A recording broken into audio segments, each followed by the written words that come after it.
नमस्कार, ग्लोबल न्यूजमा स्वागत छ। सुरुमा हेडलाइन्स।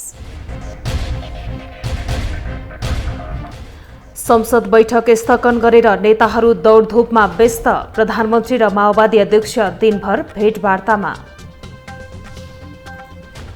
एमसीसीको विषयमा चर्कियो बहस। पारित गर्न नहुनेदेखि अमेरिकासँग सम्बन्ध बिग्रनेसम्मको चेतावनी। अर्थतन्त्र बिग्रदै गएकोमा अर्थशास्त्री चिन्तित। व्यापार घाटा इतिहासकै सबैभन्दा धेरै, सबै सूचक नकारात्मक लयमा। युक्रेनले गर्यो रुससँग युद्ध विरामको प्रस्ताव, तर लड्नका लागि भन्दै नागरिकलाई 18,000 बन्दुक वितरण। र ए डिभिजन लिग अन्तर्गत जावलाखेल युथ र सङ्कटा बराबरीमा रोकिए। थ्री स्टार र ब्रिगेड बीच पनि बराबरी।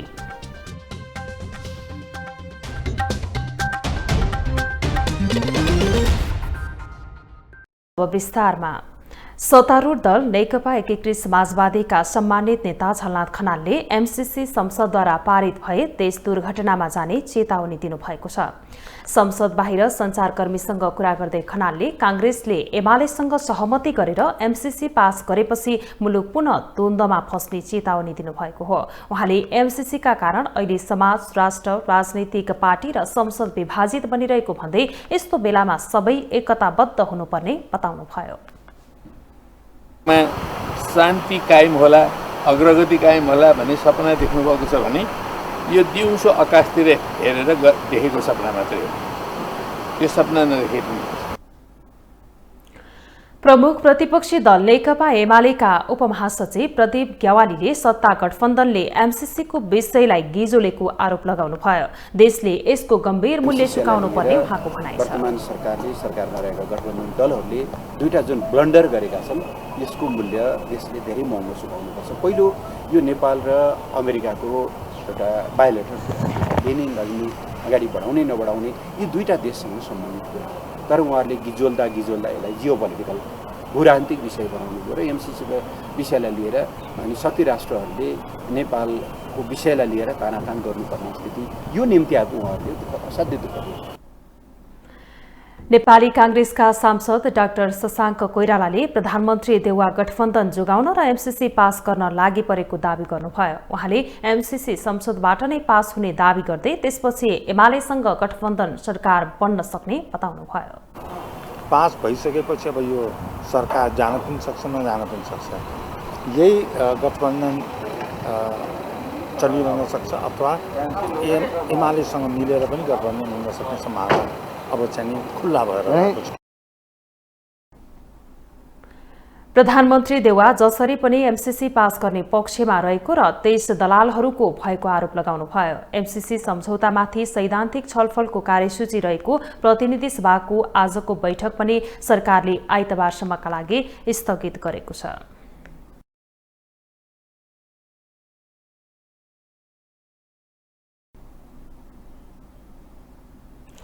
प्रतिनिधि सभाको बैठक फेरि स्थगित भएको छ। एमसीसी माथि सैद्धान्तिक छलफल गर्ने भनिएको आजको बैठक स्थगित भएपछि सत्तारूढ दलका नेताहरूको दौडधुप दिनभर बढ्यो। प्रधानमन्त्री शेरबहादुर देउवाले सरकारमै रहेका एकीकृत समाजवादी र माओवादी केन्द्रका शीर्ष नेतासँग छलफल गर्नुभएको छ। अहिले पनि प्रधानमन्त्री एमालेका अध्यक्ष केपी शर्मा ओलीसँग उहाँकै निवास बालकोटमा वार्तामा हुनुहुन्छ। एमसीसी माथिको सैद्धान्तिक छलफल गर्ने भनिएको प्रतिनिधि सभाको बैठक फेरि स्थगित भएको छ। सत्तारूढ दलभित्र एमसीसी पारित गर्ने विषयमा एकमत नभएपछि संसद बैठक प्रभावित बनिरहेको छ। बिहिबार बेलुका प्रधानमन्त्री शेरबहादुर देउवाले प्रमुख प्रतिपक्ष दल नेकपा एमालेका नेताहरूसँग छलफल गरेको भए पनि ठोस सहमति जुट्न सकेको थिएन। शुक्रबारको बैठकको कार्यसूची नै तयार भए पनि अन्तिममा सहमति जुट्न नसकेपछि संसद नै प्रभावित बनेको हो। संसद स्थगित भएपछि प्रधानमन्त्री शेरबहादुर देउवाले नेकपा एकीकृत समाजवादीका अध्यक्ष माधव कुमार नेपालसँग छलफल गरेका छन्। प्रधानमन्त्रीसँगको भेटवार्ता अघि नेकपा एकीकृत समाजवादी र नेकपा माओवादी केन्द्रका बीचमा समेत छलफल भएको थियो, जुन बैठकमा एमसीसीका बारेमा संवाद भएको बताइएको छ। गठबन्धनलाई चाहिँ नि जुन राष्ट्रिय आवश्यकताले बनेको गठबन्धन हो त्यसलाई चाहिँ नि कसरी एउटा चाहिँ नि कायम गर्ने र सँगै यो जुन चाहिँ नि एमसीसी छ, एमसीसी को सन्दर्भमा जे जति यो सडकबाट उठेका चाहिँ नि विषयहरू, आन्दोलनको मार्फतबाट उठाइएका विषयहरू र एमसिसीका सन्दर्भमा अहिलेसम्म जति पनि शङ्काका कुराहरू छन् र त्यसमा रहेका राष्ट्रहित विपरीतका जुन चाहिँ नि दफाहरू छन् र यी कुराहरूलाई हामीले चाहिँ नि कसरी यसलाई करेक्सन गर्न सकिन्छ र यो यथास्थितिमा चाहिँ नि हामी पास गर्न सक्दैनौँ भन्ने नेकपा एकीकृत समाजवादीको निर्णय नै हो। यता माओवादी केन्द्रका अध्यक्ष प्रचण्डले समेत प्रधानमन्त्री शेरबहादुर देउवासँग छलफल गरेका छन्। कांग्रेस पदाधिकारीहरूसँग अध्यक्ष प्रचण्डले एमसिसीका बारेमा छलफल गरेका हुन्। फागुन 16 गते अघि एमसिसी संसदबाट पारित गर्नै पर्ने अवस्था रहेका बेला गठबन्धनमा रहेका दलहरूका बीचमा शुक्रबार दिनभर जसो छलफल भएको छ। अध्यक्ष प्रचण्डले एमाले छाडेर बसेका नेता वामदेव गौतमसँग समेत छलफल गरेका छन्। छलफलमा समेत एमसिसीका बारेमा संवाद भएको प्रचण्डको सचिवालयले जनाएको छ। एमसिसी पारित गर्न सहयोग नगरे अहिलेको गठबन्धनबाट पछि हट्ने कांग्रेसले घोषणा गरिसकेको छ। सरकारमा पनि रहने र सरकारले अघि बढाएको प्रस्तावको पक्षमा पनि आउन नसके अहिलेको गठबन्धन कायम रहन नसक्ने कांग्रेसले स्पष्ट पारिसकेको छ। गठबन्धन पार लाग्दैन भन्ने कुराको निष्कर्ष त निस्किनै सक्यो नि। अब यसमा त थप छलफल गरेर राख्नै परेन। यो विषय, यो प्रकरण जुन विषयले गर्दा आज यत्रो ठुलो देशभित्रै पनि यो खालको ध्रुवीकरण जुन भएको छ वा गराइएको छ, सदनभित्रै पनि यो खालको जुन अवस्था बनेको छ, यसमा गठबन्धनमा रहेको दलहरू एक ठाउँ उभिन नसक्ने भनिसकेपछि बाँकी रहेको विषयमा उभिन्छौँ। यो विषयलाई हामी अहिले चाहिँ अनदेखा गरेर जाउँ भन्ने अवस्था त रहँदैन। एमसिसीकै कारण गठबन्धन टुट्ने अवस्था आएपछि माओवादी केन्द्रले समेत शुक्रबार आन्तरिक छलफल गरेको थियो, जुन छलफलमा गठबन्धन कायमै राख्नुपर्ने विषयमा माओवादीभित्र छलफल भएको बताइएको छ। ग्लोबल टेलिभिजनका लागि क्यामेरामा राजेन्द्र काफ्लेका साथमा अमृत राज काफ्ले, काठमाडौँ। प्रमुख प्रतिपक्षी दल नेकपा एमालेका उपाध्यक्ष एवं पूर्व अर्थमन्त्री सुरेन्द्र पाण्डेले एमसिसी अस्वीकार गर्दा नेपालको अर्थतन्त्रमा संकट आउन सक्ने बताउनु भएको छ। त्रिभुवन विश्वविद्यालयको केन्द्रीय अर्थशास्त्र विभागले आज गरेको अन्तर्क्रियामा उपाध्यक्ष पाण्डेले नेपालले एमसिसी अस्वीकार गर्दा आर्थिक संकट आउन सक्ने बताउनु भएको हो।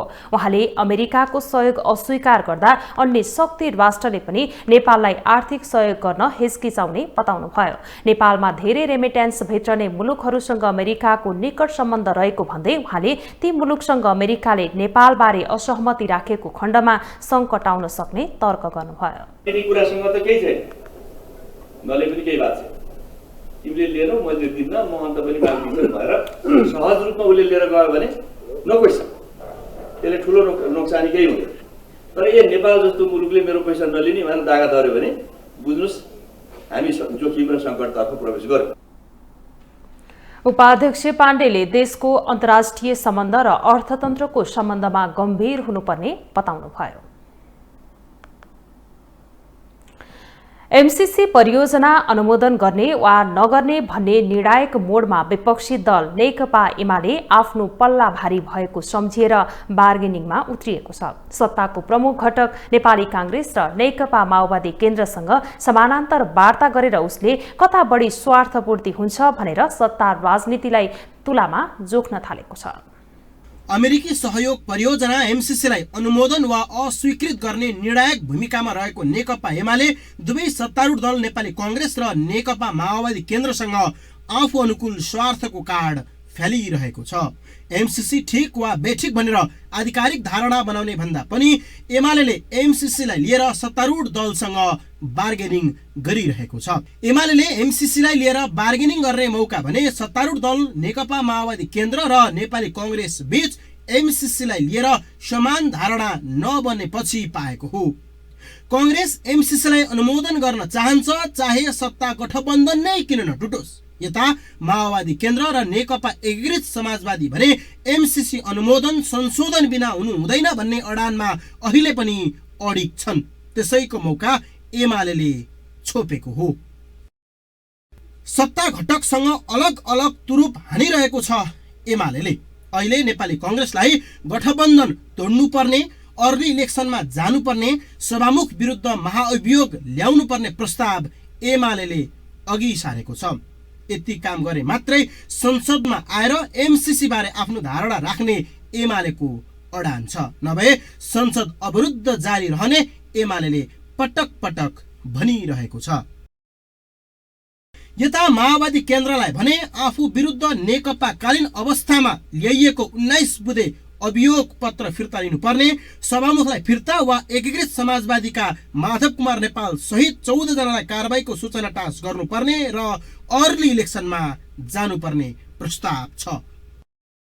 यी दुवै पार्टीलाई ओलीको सुझाव बिहिबारको प्रतिनिधि सभाको बैठक स्थगित भएपछि एमाले संसदीय दलको कार्यालय नयाँ बानेश्वरमा प्रधानमन्त्री शेरबहादुर देउबा र माओवादी केन्द्रका अध्यक्ष पुष्पकमल दाहाल प्रचण्डसँग भएको छुट्टा छुट्टै भेटमा अघि सारिएको हो।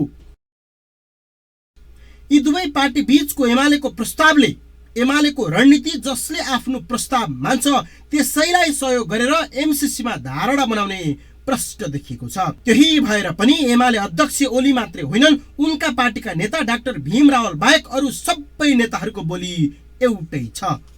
हामी सबै बसेर हामी बिचमा छलफल भयो, एमसीसीको बारेमा राष्ट्रिय सन्दर्भमा संसदको गतिरोधको सन्दर्भमा व्यापक छलफल हुँदा कमरेड प्रचण्डहरूसँग सकारात्मक रूपमा छलफल भएको छ। त्यसलाई निरन्तर अगाडि बढाउने सल्लाह भएको छ।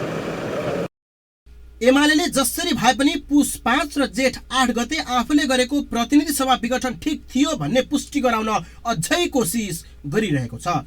त्यस्तै एमालेबाट फुटेर बनेको नेकपा एकीकृत समाजवादीलाई भित्तामा पुगेको हेर्ने इच्छा नेकपा एमालेको छ। त्यही भएर पनि दुवै पार्टीसँगको प्रस्तावमा एमाले अर्ली इलेक्सन र 14 सांसदमाथिको कारबाहीको मुद्दा छुटाएको छैन, जुन प्रस्तावले अरू भन्दा पनि बढी नेकपा एकीकृत समाजवादी पार्टी बढी सशंकित भएको छ। एमसीसी रोक्न प्रचण्ड एमालेसँग मिल्नुको विकल्प छैन। यता एमसीसी पास गर्न पनि कांग्रेस एमालेसँग मिल्नुको विकल्प नहुँदा अन्ततः अप्ठ्यारो एकीकृत समाजवादीलाई पर्ने हुँदा माधव नेपाल सहित पार्टी नै सशंकित छ। यति बेला अनेकौं जटिलताहरू देखा परेका छन्। मैले सूचना पाएसम्म सभामुखका विरुद्धमा पनि कतिपय मुभ गर्ने त्यस्तो पनि कोसिस भइरहेछ र केही शर्त राखेर मात्रै, त्यो पनि कुनै शर्त होइन, हाम्रो पार्टीका कार्यकर्ता नेताहरूलाई सांसदलाई बर्खास्त गर्नुपर्ने, सभामुखलाई बर्खास्त गर्नुपर्ने या माफी गर्नुपर्ने यस्ता शर्त राखेर अनि त्यसपछि बल्ल एमसीसीमा समर्थन गर्ने भनेर केपी ओलीबाट प्रस्ताव पुगिरहेको हुने प्रश्न आएको छ। अब यो त बडो गम्भीर कुरा भयो। त्यसो हुनाले चाहिँ नै यसले पनि हामीलाई पनि चिन्तित बनाएको छ। संसदमा दर्बिलो उपस्थिति रहेको एमालेलाई एमसीसी आफ्नो राजनीतिक स्वार्थ पूरा गर्ने माध्यम भएको स्पष्ट देखिएको छ। यही भएर पनि यसअघि संसदमा विरोध मात्र गरेको एमाले अहिले राजनीतिक भेटमा व्यस्त छ। तर अझै पनि उसले कसलाई साथ दिने भनेर पत्ता खोजिसकेको भने छैन। क्यामेरामा सन्दीप डाइका साथमा विकास आचार्य, काठमाडौँ। सरकारले एमसीसी सम्झौता संसदमा टेबल गरेपछि त्यसको विरोधमा हरेक दिन प्रदर्शन हुँदै आएको छ। प्रदर्शनका कारण काठमाडौँको बानेश्वर क्षेत्र अस्तव्यस्त हुने गरेको छ, जसका कारण सडकमा हिँड्ने पैदल यात्रुदेखि त्यस क्षेत्रको व्यवसायी समेत मारमा परेका छन्। यो हो काठमाडौँ बानेश्वर क्षेत्रमा एमसीसी विरुद्ध भइरहेको प्रदर्शन। शुक्रबार मात्रै होइन, पछिल्लो एक सातादेखि एमसीसी को विरोध गर्ने भन्दै प्रदर्शनकारीहरूले हरेक दिन जसो प्रदर्शन गर्दै आएका छन्। एमसीसी विरोधीहरूले बानेश्वर क्षेत्रमा रहेका बोट बिरुवादेखि पैदल यात्रुका लागि बनाएको फुटपाथमा समेत क्षति पुर्याइरहेका छन्। प्रदर्शनकारीहरूलाई तितरबितर पार्न प्रहरीले समेत हरेक दिन जसो बल प्रयोग गर्ने गरेको छ। प्रदर्शनकारी र प्रहरी बीच हुन सक्ने सम्भावित झडपको डरले त्यस क्षेत्रका व्यवसायीहरूले व्यवसाय बन्द गरेर बस्ने गरेका छन्। व्यवसाय बन्द गर्नुपर्दा भाडा तिर्न समस्या त छँदैछ, ऋण समेत थपिने त्रास बढेको छ।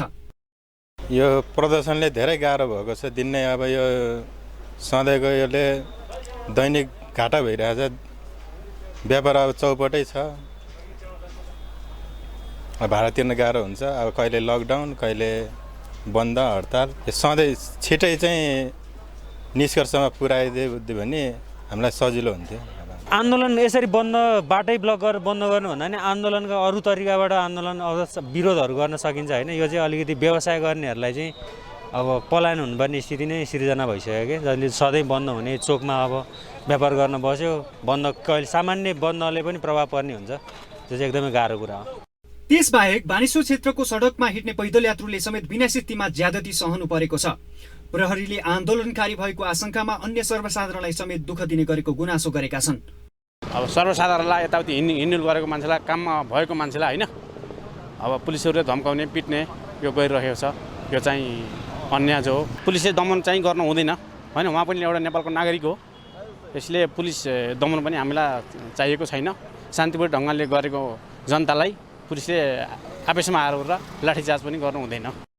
एमसीसी विरोधी आन्दोलनकारीले सार्क सम्मेलनका बेला चिटिक्क पार्न रातारात रोपिएका बोट बिरुवाको हाँगा भाँच्नेदेखि फुटपाथमा बिछ्याएको ढुङ्गा समेत प्रहरीलाई प्रहार गर्ने गरेका छन्। लोकतन्त्र, विधिको शासन तथा कानुनी राज्य भएको मुलुकमा विरोध गर्न पाइने अधिकार रहने गरेको भए पनि प्रदर्शनका नाममा हुने अराजक गतिविधिले आम सर्वसाधारणलाई दुःख हुन्छ नै। स्वदेशमै केही गरेर खाउँ भनेर लागेका व्यवसायीहरू नै पलायन हुने अवस्था आएको छ। ग्लोबल टेलिभिजनका लागि क्यामेरामा सन्दीप डाँगीका साथमा विनोद विक्रम भण्डारी, काठमाडौँ। अब पालो ग्लोबल भोइसको।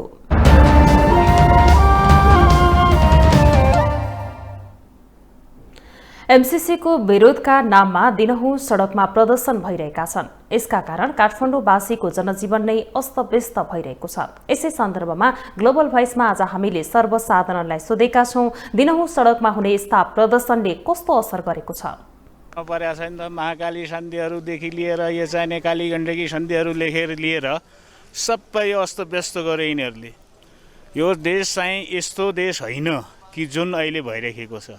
एमसीसी पास भने एमसीसी पास गर्यो भने झन् हुँदा हुँदा हुँदा देशै बिक्री गरेर खाइसक्यो यिनीहरूले। देश बिक्री हुँदैन त, अब देश बिक्री हुन्छ भनेपछि हाम्रो सोच भनेको के हो भने यो व्यवस्था नै ठिक भयो नि, व्यवस्था नै ढाल्ने हो। हामीले सोचेसम्म व्यवस्था ठिक भयो नि। कहिले नदी बेचिदिन्छ, कहिले नाला बेचिदिन्छ, कहिले जङ्गल बेचिदिन्छ, कहिले चाहिने अब देशै बेचिदिन्छ। अब यो आन्दोलनले वास्तवमा त खासै अब यो त सक्दो प्रयास होइन। यो आन्दोलन गर्नु त स्वाभाविकै हो। एमसीसी बारेमा विरोध गर्नको लागि भनौँ न त जस्ट राम्रै हो। व्यापारमा असर पर्यो नि परोस् न त। हामी जस्ता नेपाली राष्ट्रले चाहिँ अनुदान सहायतामै आजसम्म राज्य चलेको छ भने ती सहायता लिएर केही पनि बिग्रिने म चाहिँ देख्दिनँ। यो हामी जनताहरूलाई चाहिँ भ्रममा पारेर एक आपसमा लडाइँ खेलाएर एउटा राजनीतिक स्वार्थ लिने नेताहरू चाहिँ गलत हुन्। यसको आन्दोलनको पक्षमा म किमार्थ छुइनँ। यस अर्थमा छुइनँ कि हामी जस्ता गरिब राष्ट्रले सहायता पाउँछौँ, लिउँ न। नेपालीले खाला 55 करोड खाला, 55 अरब खाला नेपालीले खाला। कसले खान्छ? नेपालीले खान्छ। को धनी हुन्छ? नेपाली हुन्छ भने यसमा हामीले वाद विवाद गर्नु पनि म चाहिँ खास यसको अर्थ देख्दिनँ। तर यो पास भएको मेरो लागि चाहिँ उत्तम छ। एमसीसीले गर्दाखेरि मान्छेको ज्यान पनि जोखिममा छ होइन। तपाईँको कारणले गर्दाखेरि मान्छेलाई अब सर्वसाधारणलाई यताउति हिँड्डुल गरेको मान्छेलाई काममा भएको मान्छेलाई होइन अब पुलिसहरूले धम्काउने पिट्ने यो गरिरहेको छ। यो चाहिँ अन्याय जो हो होइन। यसले एमसीसी लागू गर्नु हुँदैन भन्ने हाम्रो आम जनताको माग छ। यो एमसीसी भन्ने विषय नै आम सर्वसाधारण सम्पूर्ण देशवासीसँग सरोकार राख्ने विषय हो। त्यसले गर्दाखेरि जनताहरू स्वतःस्फूर्त रूपमा आइरहेका छन् होइन। अब यसले असर त कुनै पनि बन्द हडताल भइसकेपछि त्यसले सामान्य जनताहरूको जनजीवनमा असर त परि नै हाल्छ। तर यो असर यो पुर्याउने काम चाहिँ यो चाहिँ देशको सरकारले गरिराखेको छ। दिन प्रतिदिन दुःख त सर्वसाधारणलाई परेकै छ। यहाँ विशेष गरी यो बानेश्वर एरियामा अब अन्त भन्दा नि यो बानेश्वर एरियामा दिन प्रतिदिन यो जनआन्दोलनले प्रभावित परिरहेका छन्। अब श्रम गरेर बिहान बेलुका खानुपर्ने मान्छेहरूलाई, व्यापार गरेर खानुपर्ने मान्छेहरूलाई त अप्ठ्यारो पारेको छ नि, धेरै अप्ठ्यारो पारेको छ। र यो सरकारले पनि कि त यसलाई अब संशोधन गरेर संसदबाट अनुमोदन गर्नु पर्यो, होइन भने यसलाई खारेज गरिदिनु पर्यो छिटो नै। यसलाई छिटोभन्दा छिटो टुङ्गोमा पुर्याउनु पर्यो। ग्लोबल न्यूजमा अब एकैछिन ब्रेक।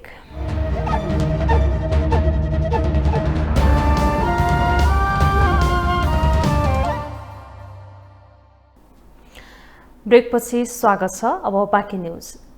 नेपालमा थप 275 जनामा कोरोना संक्रमण पुष्टि भएको छ। स्वास्थ्य तथा जनसङ्ख्या मन्त्रालयका अनुसार 5452 जनाको पीसीआर परीक्षण गर्दा 158 जनामा संक्रमण पुष्टि भएको हो। यस्तै 3176 जनाको एन्टिजेन परीक्षण गर्दा 117 संक्रमित पाइएका हुन्। यो अवधिमा 1 जनाको मृत्यु भएको छ। 24 घण्टामा 555 जना संक्रमण मुक्त भएका छन्। देशभर 9280 जना कोरोनाको सक्रिय संक्रमित रहेका छन्। आईसीयूमा रहेका 92 मध्ये 15 जना भेन्टिलेटरमा रहेका छन्। भूकम्पबाट क्षतिग्रस्त काष्ठमण्डपको पुनर्निर्माणको काम लगभग सकिएको छ। विक्रम सम्वत 2075 वैशाखबाट सुरु भएको पुनर्निर्माण सकिए पनि सर्वसाधारणलाई प्रवेश भने दिइसकेको छैन। 2072 सालको भूकम्पले क्षतिग्रस्त काठमाडौँको पुरातात्विक महत्त्वको स्थान काष्ठमण्डप पुनर्निर्माण गर्दा भने काठ बाहेकका वस्तु पनि प्रयोग गरिएको छ। किंवदन्तीका अनुसार एउटै काठले बनेको काष्ठमण्डप 7औं शताब्दीको सम्पदा हो। काठमाडौँ शहरको नामाकरण समेत काष्ठमण्डपकै नामबाट भएको बताइन्छ। तर 2072 सालको विनाशकारी भूकम्पले क्षतिग्रस्त बनेको काष्ठमण्डपको पुनर्निर्माणको काम लगभग सकिएको छ। सुरुमा काठमाडौँ महानगरपालिकाले ठेकेदार मार्फत पुनर्निर्माण गर्न खोजेको भए पनि बनाउन जिम्मा लिए पनि विवाद भएको थियो। स्थानीय उपभोक्ता समिति मार्फत काम गराउन माग गरेपछि काष्ठमण्डप बनाउन पुनर्निर्माण समिति बनाएर काम सुरु भएको थियो। काष्ठमण्डप पुनर्निर्माणका लागि विभिन्न निकायबाट 11 करोड 50 लाख अनुदान प्राप्त भएकोमा करिब 11 करोड 39 लाख खर्च भएको समितिका अध्यक्ष राजेश साक्यले जानकारी दिए। काष्ठमण्डपको हकमा चाहिँ पुरातत्वको इस्टिमेट चाहिँ 19 करोड 28 लाख थियो। हामीले काठमाडौँ महानगरपालिकासँग 11 करोड 50 लाख रुपियाँ अनुदान लिएर त्यो भित्र बनाएको थियो। पुनर्निर्माणका क्रममा काष्ठमण्डपमा अहिले काठ बाहेक ढुङ्गा, माटो, इटा, तामा लगायतका सामग्रीको पनि प्रयोग गरिएको छ। यसअघि एउटै रुखको काठबाट निर्माण गरेको काष्ठमण्डप पुनर्निर्माण गर्दा भने अन्य सामग्री समेत प्रयोग गरिएको छ। काष्ठमण्डपकै माटो प्रयोग गरेर पुनर्निर्माण भएको र अध्ययनकर्ता र सम्पदा प्रेमीका लागि गौरवको विषय भएकाले छिटो सुचारू गर्नुपर्ने संस्कृतिविद राजेन्द्र आचार्यले बताए। जस्तो रानी पोखरी दरबार स्कुल बनेर कति राम्रो शोभा भयो भने त शोभायमान भइसके। अब अरूतिर धेरै कुराहरू निर्माणाधीन छन् र त्यस्तै मध्येमा यो पनि निर्माणको अन्तिम चरण आइपुगेको छ र त्यसको निर्माणमा बरु पहिले केही सानातिना खोटे हो 400-500 वर्षको बिचमा अलिअलि मर्मत त पहिले पनि भएको भन्ने सुनिन्थ्यो। काष्ठमण्डप पुनर्निर्माणमा स्थानीय बासिन्दाको सहभागिताले सम्पदालाई थप बलियो बनाएको सरकारवालाको भनाइ छ। खण्डित मूर्तिलाई पूजा गर्न नहुने मान्यता अनुसार काष्ठमण्डपमा रहेको गोरखनाथको नयाँ मूर्ति प्रतिस्थापन गरेको पुरानो मूर्ति भने हनुमान ढोकामा संरक्षित छ। ग्लोबल टेलिभिजनका लागि क्यामेरामा सृजन श्रेष्ठका साथमा पूजा बेलबासे, काठमाडौँ। अब पालो ग्लोबल सञ्जालको।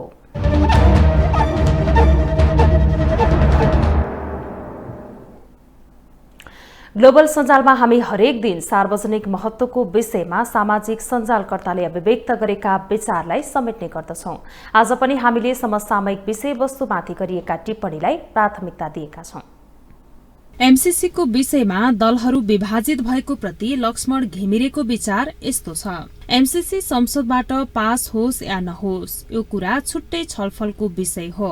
सरकार जोगियोस् नजोगियोस्, तर प्रचण्डजी र माधव नेपालजी रूपी 2 वटा गलगाडबाट नेपाली कांग्रेसले छुटकारा पाउनुपर्छ भन्ने कुरामा नेपाली कांग्रेसका आम कार्यकर्ताहरूको धारणा बुझिन्छ।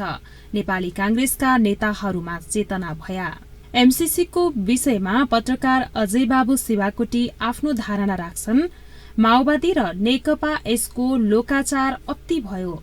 जनता र छिमेकीलाई मूर्ख नबनाई पनि एमसीसी पास गर्न सकिँदैन र दलहरूलाई लक्षित गर्दै घिमिरे मनिता लेख्छिन्। नेपालका दोहोरो चरित्रका नक्कली कम्युनिष्टहरूलाई विश्वास गर्ने सबै आधारहरू नष्ट भएका छन्।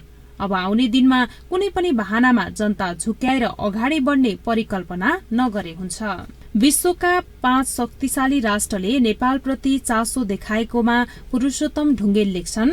विश्वका यी 5 शक्तिशाली राष्ट्र अमेरिका, चीन, रूस, भारत र ब्रिटेन न त आफ्नो देशका जनतालाई शान्त र आनन्दसँग बस्न दिन्छन् न त विश्वभरिका जनतालाई शान्त र आनन्दसँग बस्न दिन्छन्। यी राष्ट्रहरूको काम भनेकै अन्य राष्ट्रहरूलाई राजनैतिक, सामाजिक र आर्थिक रूपमा उथल पुथल गराएर आफ्नो अधीनमा गुलाम राखिरहने। र अन्त्यमा रूस र युक्रेन तनावको विषयमा भीम भुर्तेल ट्वीट गर्छन्। यदि मेस्किकोले अमेरिका विरुद्ध रूस चीनको पार्टनर र अलाई बन्छु भन्यो भने अमेरिकाले मेस्किको माथि जे गर्छ रूसले अहिले युक्रेनलाई त्यही गरेको हो। नेपालले चीन विरुद्ध अमेरिकासँग अलायन्स र पार्टनरशिप गर्न खोजे चीनले पनि रुस र अमेरिकाले जे गर्छ गरिरहेका छन् त्यही गर्छ, कुरा सरल छ। अब बिजनेस न्यूज।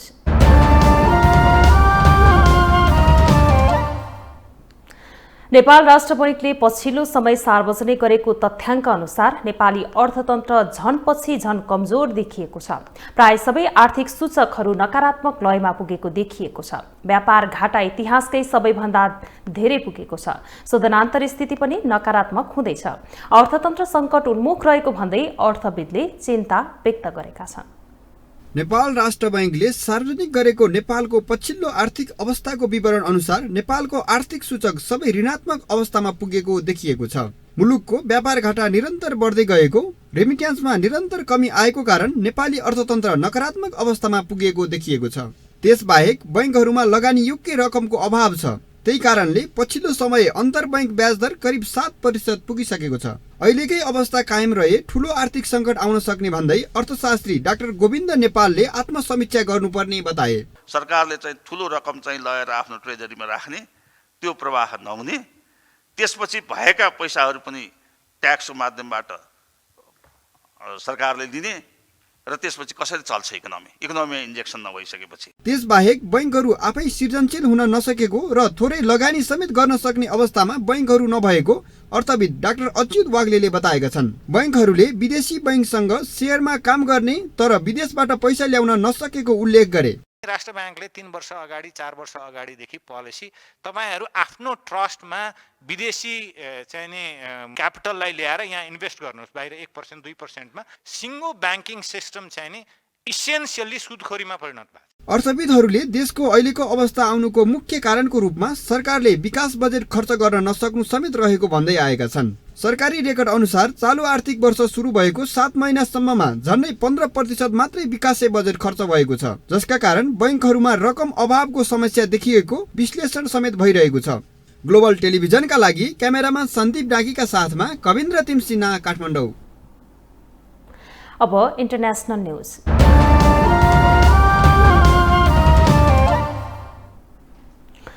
युक्रेनी राष्ट्रपति भ्लोदिमिर जेलेन्स्कीले रुससँग युद्धविरामका लागि आह्वान गरेका छन्। युक्रेनमाथि रुसी सैन्य कारबाहीको दोस्रो दिन देशवासीलाई सम्बोधन गर्दै राष्ट्रपति जेलेन्स्कीले रुसलाई तत्काल युद्धविराम गर्न आग्रह गरेको अमेरिकी सञ्चार संस्थान सीएनएले जनाएको छ। जेलेन्स्कीले छिटो संवाद गरी क्षति कम गर्न पनि रुससँग आग्रह गरेका हुन्। उनले रुसी आक्रमण नरोकिएसम्म युक्रेनले देशको रक्षा गरिरहने प्रतिबद्धता पनि जनाएका छन्। युक्रेनले रुस विरुद्ध लड्नका लागि आफ्ना नागरिकलाई 18,000 बन्दुक वितरण गरेको छ। बिहीबार बिहान सुरु भएदेखि अहिलेसम्म राजधानी कीव क्षेत्रमा मात्रै गोला बारुद सहित 18,000 बन्दुक वितरण गरिएको युक्रेनी अधिकारीहरूलाई उद्धृत गर्दै सीएनएले जनाएको छ। एक संयुक्त विज्ञप्तिमा रक्षा मन्त्री अलेक्सी रेफ्चिकोभ र सशस्त्र बलका कर्मचारी प्रमुख भरेली जासुन्जी थप हतियार आउँदै गरेको बताएका हुन्। बिहीबार मात्र युक्रेनी राष्ट्रपति जेलेन्स्कीले सामान्य सैनिक परिचालनको आदेश दिएका छन्। 18 देखि 60 वर्षसम्मका सबै पुरुष नागरिकलाई देश छाड्न प्रतिबन्ध लगाएको राज्य सीमा सुरक्षा सेनाले जनाएको छ। यस्तै युक्रेनी सेनाका प्रमुखले बिहीबार मात्रै विज्ञप्ति जारी गर्दै पासपोर्ट र पहिचान नम्बर लिएर सेनामा भर्ती हुन आह्वान गरेका हुन्। उनले भर्तीका लागि उमेरको कुनै हद नहुने समेत बताएका छन्। अब स्पोर्ट्स न्यूज।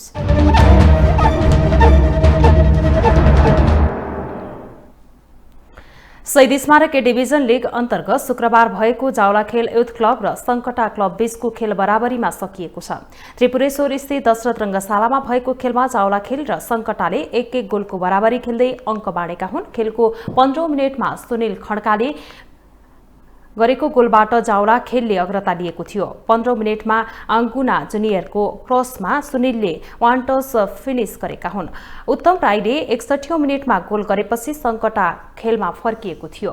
सङ्कटाले लिगको 13 खेलमध्ये 3 जित 7 बराबर 3 खेलमा हारको नतिजा ल्याएको छ। त्यस्तै 3 मा जित 4 मा बराबर र 5 खेलमा पराजय बेहोरेको जावला खेलले 14 अङ्क ल्याएर तालिकाको 9औं स्थानमा छ। त्यस्तै चासल युथ क्लब र ब्रिगेड बॉयज क्लब दोस्रो डिभिजनमा घटुवा भइसकेका छन्। यस्तै थ्री स्टारले ब्रिगेड बॉयजसँग बराबरी खेल्दै अङ्क बाँडेका हुन्।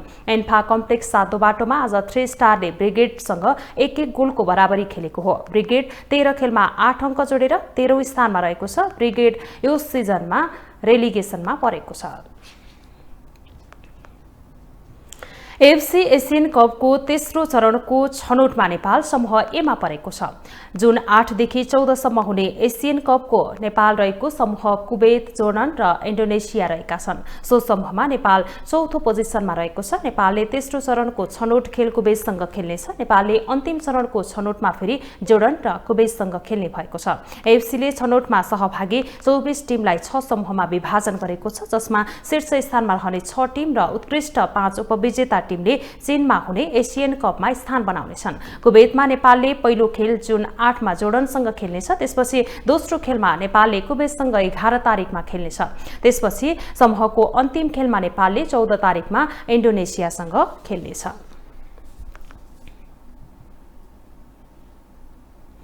ग्लोबल न्यूज अन्त्यमा अहिलेसम्मका हेडलाइन्स पुनः एकपटक।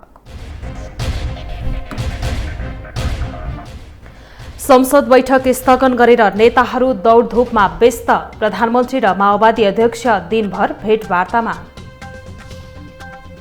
एमसीसीको विषयमा चर्कियो बहस। पारित गर्न नहुनेदेखि अमेरिकासँग सम्बन्ध बिग्रनेसम्मको चेतावनी। अर्थतन्त्र बिग्रदै गएकोमा अर्थशास्त्री चिन्तित। व्यापार घाटा इतिहासकै सबैभन्दा धेरै, सबै सूचक नकारात्मक लयमा। युक्रेनले गर्यो रुससँग युद्ध विरामको प्रस्ताव, तर लड्नका लागि भन्दै नागरिकलाई 18,000 बन्दुक वितरण। र ए डिभिजन लिग अन्तर्गत जावला खेल युथ र सङ्कटा बराबरीमा रोकिए। थ्री स्टार र ब्रिगेड पनि बराबरी।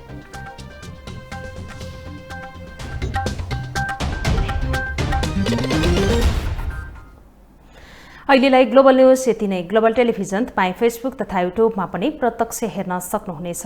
ग्लोबल टेलिभिजन हेर्दै गर्नुहोला। नमस्कार।